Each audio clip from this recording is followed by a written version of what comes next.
One of the things I really explore in the book is this contradiction in my dual identity, being an African in America, right? And there is, to some people, it could be very simple just like that, but there's a lot of nuance to it.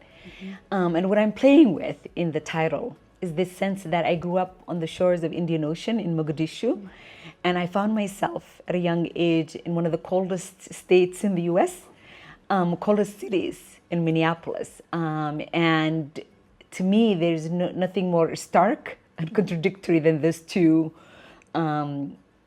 places from a, if you look from a geographical perspective.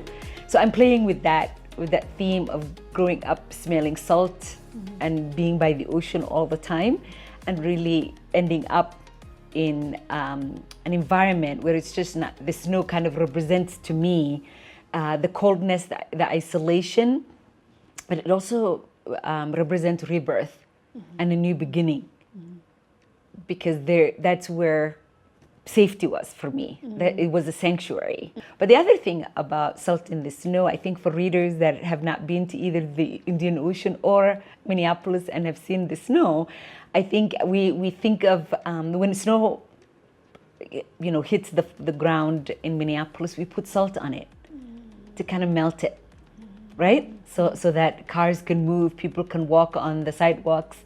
So it kind of irritates, right? The salt is meant to irritate the snow.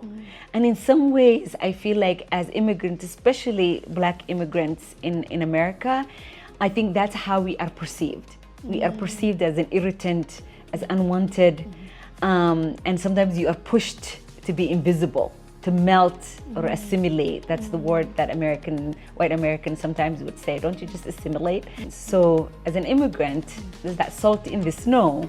We're constantly doing important work of reasserting who we are, trying to figure out a sense of identity, trying to hold on to our roots, right? To hold on to a religion, trying to hold on to what being an African in America feels like. And even if it makes people uncomfortable, we still do it. Because that's really, our survival depends on it. So that's really what that salt in the snow is supposed to imply in the title. And I'm really proud of